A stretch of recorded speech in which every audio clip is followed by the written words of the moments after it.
Hi, I'm Joey Pinz. People ask me, how did I lose 130 pounds? The quick answer is always discipline. I started my business, wasn't paying attention to my health, was eating too much, drinking too much sweets. My daughter was born. Next thing I know, I'm pre-diabetic, I have hypertension. I knew something had to change. Discipline. I, like many of you, have faced many challenges in your career, in your family, in your life, in your faith. How did you attack them? How did you approach them? How did you solve them, hopefully? It all had to have some degree of discipline. I'm also asked, how did you found and start a tech business that lasted over 25 years? Discipline. I was committed to it, enjoyed technology, didn't enjoy some aspects of it, but knew it was necessary. Discipline. Our podcast mission: how do we use discipline to better ourselves and society? Join me, please, as I talk to interesting people and discuss how they use discipline in their family and their passion and their careers and how it helped them. Our podcast vision: growth through learning from others. Joey Pinz Disciple Conversations. It'll be light and serious. Join us, please. Thank you for consideration.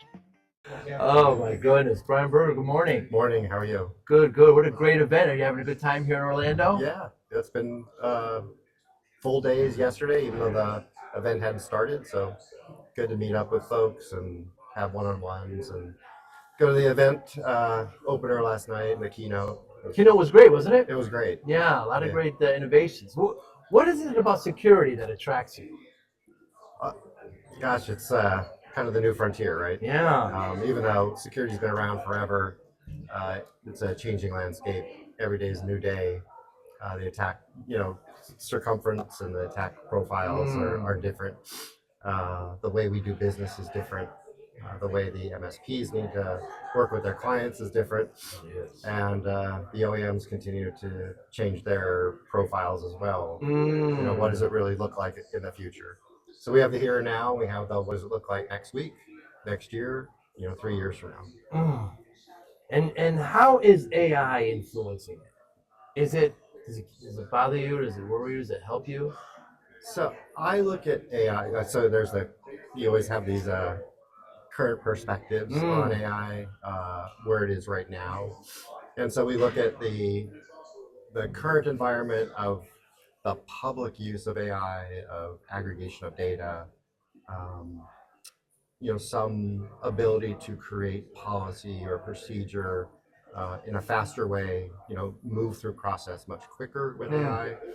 I look at also, as a platform developer, can I use AI from an operations perspective and do something unique with it from a mathematics perspective that hasn't been done before? So I look at automation capabilities and threat detection models differently with AI. So the replacement of human labor and then elevate the human labor to do something more unique than they were doing before. And so I really see AI as an enabler for efficiency in the current state. And how about as far as how it affects security? So I can only speak from my personal experience with using it. We've written over the past 4 years correlation models with security in AI. So we look at, say, we could take data streams from multiple sources, use the machine side to do correlation, say, if I have X and I have Y, it equals Z as an answer, and then predict that answer back to a person to validate the information.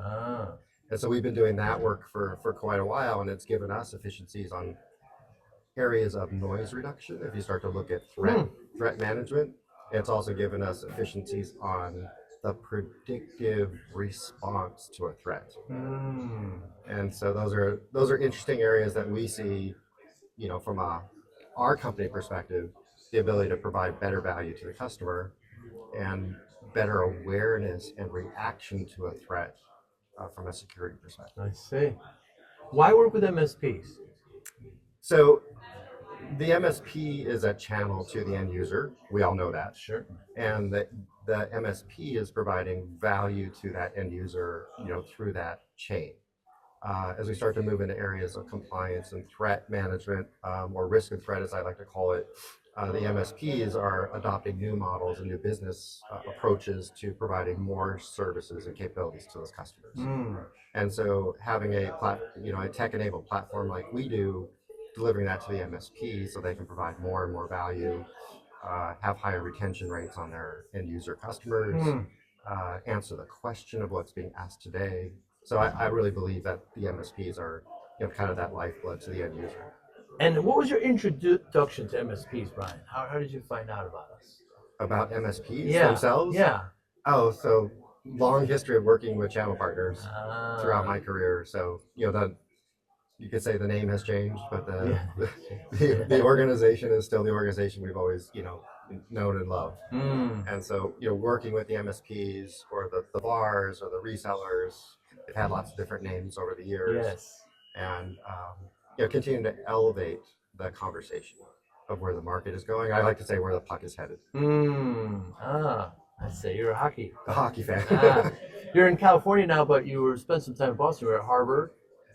So school there. Yes. But lived in New York. Lived in Oregon. I say. Lived in seat 1A for a long time. Flying. Yeah. New Yorkers, not a lot of hockey players in New York. It's interesting. Islanders. It's certainly the Rangers, but I mean, usually they're more football, baseball. But that was always a hockey thing. I like football too. But yeah. Are you an Islanders fan? I was an Islanders fan. I see. Now Kings, so I live in the West You're Coast. over the West Coast. Yeah. And how is the economy there in California where you are? But you're more national. So I live in California. Right. And so I'd say the economy is still thriving. Kind of crazy, expensive. Kind of like left and right coast are doing the same thing right now. Housing is very high. The tech market is still thriving. Some transitions out of the Silicon Valley in and out, but still thriving. I'm in Southern California where med tech is really big. Oh, really? So there's a thriving growth area for med tech, and cybersecurity is kind of floating around between the different cities across the West Coast. And then we also have a headquarter office in Arizona ourselves. And what about, going back to security, what about security worries you, concerns you, keeps you up at night? So, we talk about AI, when we kind of talk about the attack vectors, it's being weaponized. So the bad actors weaponize all of these capabilities that we're using on the defense side.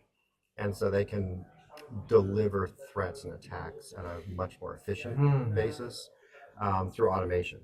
And so it's no longer a person doing this, it's automated. So the attacks continue to grow and create more and more breaks in the system. But what we've also seen is anecdotal evidence that organizations that go through a compliance type program under cybersecurity are buttoned up better and their profiles are reduced. So they really, the circumference of the attack surface shrinks for them. And so our customers that we've seen that have gone through a GRC type program with us have lower attacks and a lower amount of security events. And so that's a really interesting artifact that we've seen that typically you hadn't seen in the market, which is we'll just put in a bunch of tooling to give you defense mechanisms so we can detect an event rather than proactive. Let's put the belt and suspenders in place, and then we can add more tooling that's tuned to the weaknesses. And so that's an approach that we really like to take, from a proactive and understand perspective, rather than sales. And so there is really a big difference between let me sell you something and let me understand your. We in the industry like to talk about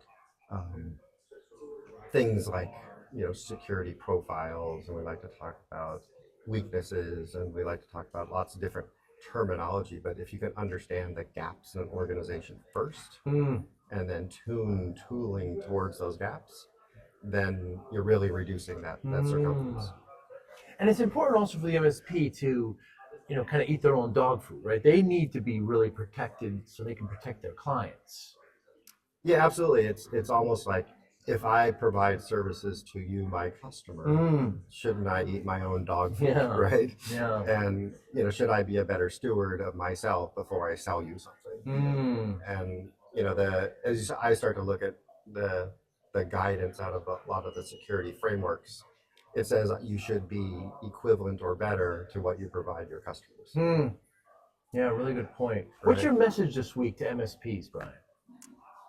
Um, I I would say it's more about education and learning the acumen of where your customers are going and what the questions they're asking you, so you can provide better value to those customers. I think that the competition of I have security stack to sell in the MSP space is me too, and you're on a price conversation. And so if you want to move to retention, long-term contracts, higher margins, it's understanding the customer pain points, moving into solutioning conversations, and delivering from an expertise perspective to those clients. So I think the historical sell what we have is fine, but it's a means to an end, right? And the end is competition, who are going to step up and say we can provide more value. And then they start to move into MSSP world, and also develop uniqueness, right? And so what is uniqueness? So asset value, um, things that are creative that your competition can't do. So it doesn't necessarily have to be, intellectual property, but it could be process, procedure, trade secrets that you have as an MSP that's better than the competition. And so then you don't have to fight on price as much because you have a unique approach to solving the problem for the customer.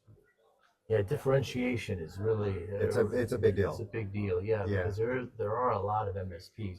What's something about you, Brian, that somebody may find surprising about you personally? Personally, Yeah. gosh, I don't know. I'm a generalist, right? So I have everything from patents in my name to Wow. running companies to raising capital to operations to product management in the business side. Wow. So I do a lot of different things in that side. I did triathlon for 10 years. Did you really? Yeah, so people don't know that. Yeah. Yeah. What kind of triathlons? Up to Ironman distance. Wow. Yeah, What was not anymore. Yeah, I did some too. What was your strongest event out of the Swim. three? I'm a swimmer. Ah. Yeah, so it goes downhill. Yeah, just because you start with the swim. Well, just Yeah. in general. Yeah. So I would do well in the swim and then pretty well on the bike, and running just sucked. Yeah, So sorry. same thing with Sorry to me. say that. Yeah. You did a full Ironman? I did Ironman distance, half Ironman distance. I did 7 of them. Wow. And then I did one full distance swim bike. Wow. And I tried to register for Hawaii and didn't get in, and Yeah. life changed. So, Yes. yeah. I did I think 3 Olympic ones, but yeah, that gets to a certain point where you want to do something other than those 3 events. I kind of moved on. Yeah.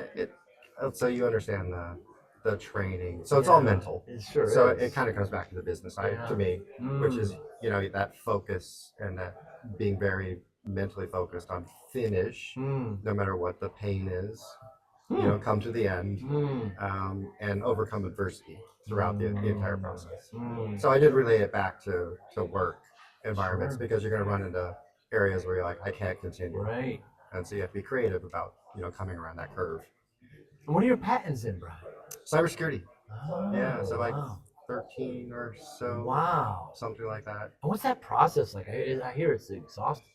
It just takes time. I see. Yeah, so you have an idea, you file the idea, you respond, usually your lawyer responds to the patent office, they like or they dislike something, and Interesting. and goes through the process, and you either get a novel idea patented, or they say, nope, that's not unique, right? Wow. And so I have everything from biometrics to split key authentication. Wow. I have an AI patent that I got last year. Vulnerability management, some GRC capabilities. So Very cool. Very Yeah, so fascinating. very broad. Yes, absolutely. Brian Berger, thank you so much for your time today. Yeah, great to meet you. It was a great pleasure. Great seeing you. Have a great show. You too. Thank you for listening and or viewing Joey Pinz Disciple Conversations. Please share this episode with one or two of your friends who you think may benefit from the episode. Our website, www.joeypins.com. There you'll find lots of resources and you could join our mailing list. Please follow us on all our social media, Instagram, Twitter, and Facebook. Podcast information, the video version of our podcast is on YouTube. Please subscribe. Audio is on all major podcasting platforms. Please follow them. And if you like it, please consider giving 5-star rating. Would really appreciate that. Thank you again for listening or watching Joey Pinz Disciple Conversations.